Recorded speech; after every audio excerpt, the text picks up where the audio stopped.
الصلاة خير من النوم۔ لقمان حکیم نے اپنے بیٹے کو جو نصیحت فرمائی، اللہ نے ان کی نصیحتوں کو قرآن میں جگہ دیا۔ معمولی بات نہیں ہے نا؟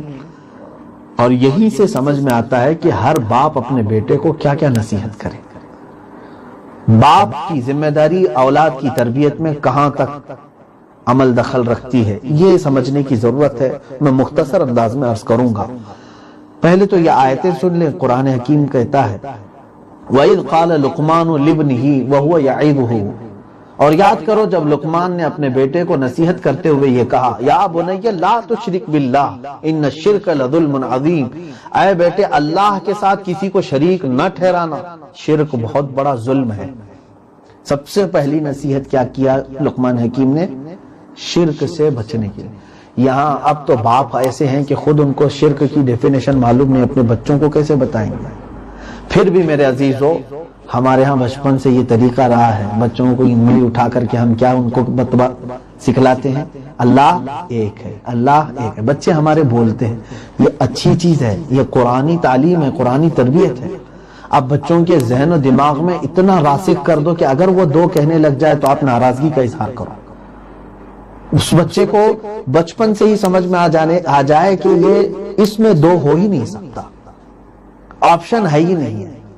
اللہ کے ساتھ کسی کو شریک نہ ٹھہرانے کی نصیحت ہر باپ اپنے بچے کو کرے۔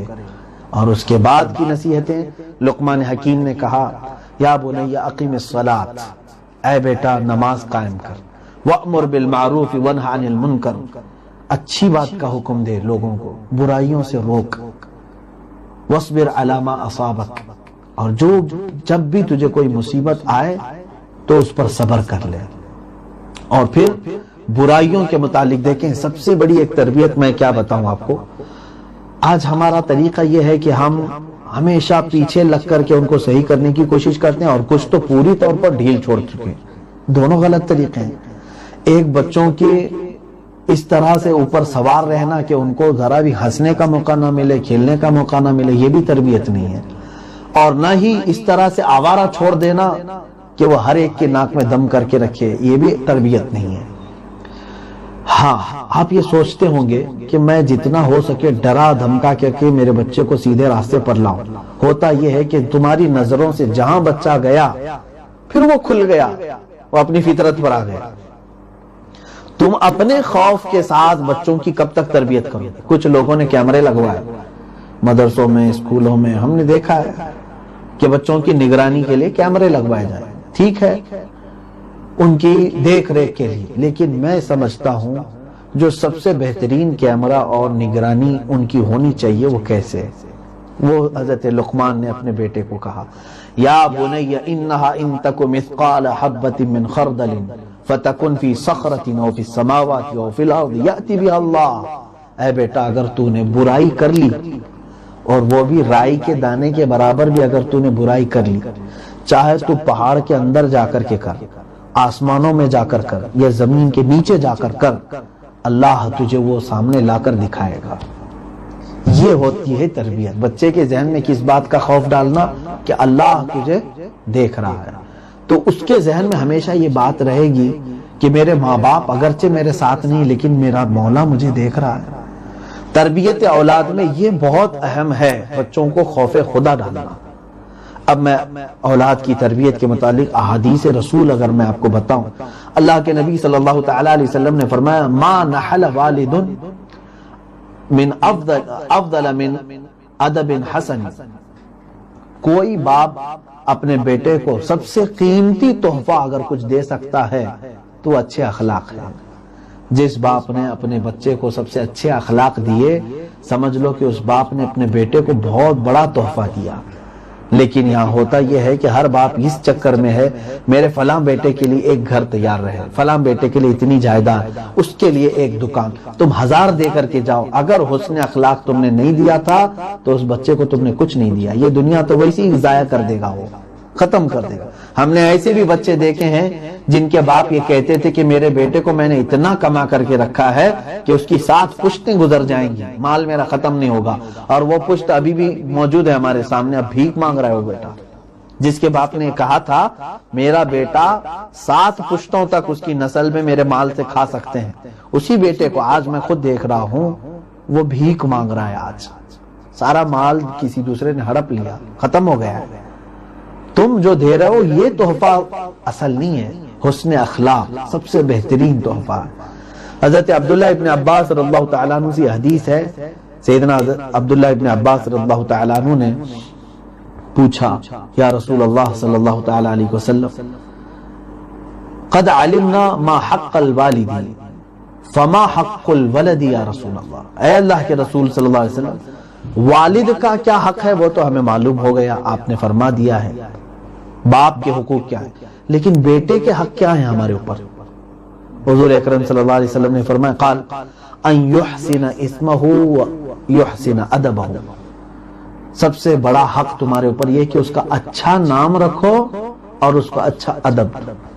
اسی طرح سے بیٹیوں کے متعلق بھی حدیث پاک میں جس نے اپنی 2 بیٹیوں کو اور ایک حدیث میں 1 بیٹی کو اچھے اخلاق دیے اور اچھی شادی کر کے دیا، حضور صلی اللہ علیہ وسلم فرماتے ہیں قیامت کے دن میں اس کی شفاعت کی ضمانت لیتا ہوں، اس کے لیے جنت ہے۔ ایک بیٹی کی تربیت سب ملا کر کے آپ دیکھیں گے تو تربیت پر ہی آتی ہے باتیں، اور یوں سمجھ لیں کہ بچے ایک گیلی مٹی کی طرح ہیں، جو نقش اس میں ڈالیں گے آپ وہی لے کر کے وہ ابھریں گے۔ اور یہ بھی یاد رکھیں کہ زمین میں کوئی ادرک بو کر کے گنا آنے کی امید نہ رکھے۔ آپ نے اپنے بچوں کو آوارہ چھوڑ دیا تھا، صحبت کا کبھی خیال نہیں کیا تھا، اور پھر بڑے ہونے کے بعد آپ یہ سوچتے ہیں میرا بچہ فرما بردار ہی نہیں ہے، میری خدمت ہی نہیں کرتا ہے، تو آپ نے جو بیج بویا اس کے ساتھ بچپن میں وہ وہی چیز تمہیں جوانی میں دکھائے گا۔ اب یہاں پر میں مختصر اپنی گفتگو کو سمیٹتے ہوئے یہ ضرور کہوں گا تربیت 2 طرح کی، ایک ظاہری تربیت ہے اور ایک باطنی تربیت ہے بچوں کی۔ ظاہری تربیت میں کیا ہے؟ ان کے پہننے کے طریقے سکھانا، ان کے اٹھنے بیٹھنے کا طریقہ سکھانا، ان کو گفتگو کرنے کے آداب بتانا، بڑوں کی محفل میں جانے کے آداب بتانا، ملاقات کرنے کے طریقے بتانا، لوگوں کو سلام کرنے کے آداب سکھانا، تھوکنے کے آداب سکھانا، یہ سب لقمان حکیم نے اپنے بیٹے کو سب سکھائے۔ فارسی کی پہلی نام سے کتاب عالم کورس میں پڑھائی جاتی ہے، سب سے پہلی جماعت میں، اس میں 100 پند لقمان ہے، 100 پند لقمان حکیم، یعنی حضرت لقمان حکیم کی نصیحتوں میں سے 100 نصیحتیں اس میں گنائی گئی ہیں۔ الحمدللہ اس کو پڑھیں آپ، کافی فائدہ ہوگا آپ کو کہ انہوں نے کس طرح سے اپنے بچے کو سمجھایا ہے کہ تجھے محفل میں رہنے کے آداب کیا ہیں۔ انہوں نے یہاں تک بتایا ہے کہ اپنی انگلی ناک میں نہ کرو جب محفل میں بیٹھو، کھگار کر کے نہ تھوکو جب لوگ موجود ہوں، اور کئی لوگ بیٹھے ہوں تو کسی کے ساتھ کان میں بات چیت نہ کرو۔ یہ سب آداب اور اخلاق سب کو پڑھنے کی ضرورت ہے۔ میں کہتا ہوں کہ لقمان حکیم کی 100 نصیحتیں آپ ڈال کر کے تلاش کر لیں، وہ آپ کو مل جائیں گے انٹرنیٹ پر۔ لقمان حکیم کی 100 نصیحتیں، بہت بہترین نصیحتیں، حتیٰ کہ انہوں نے دوست کیسے بنائے اور دشمن کے ساتھ کیسے معاملات کرے اس کو بھی اپنے بچے کو انہوں نے سمجھایا ہے۔ بڑوں کے بارے میں کیا گمان کرنا چاہیے، پیچھے ان کے کیسے گفتگو کریں، یہ سب آداب۔ کیا آج ہم اپنے بچوں کو یہ تمام چیزیں سکھا رہے ہیں؟ ہم تو ان کو ٹی وی اور سیریل کے سامنے چھوڑ کر کے سمجھ رہے ہیں کہ بچہ ہمارا سب سیکھ لے گا۔ میرے عزیزوں، ان کو سمجھانے کی ضرورت ہے۔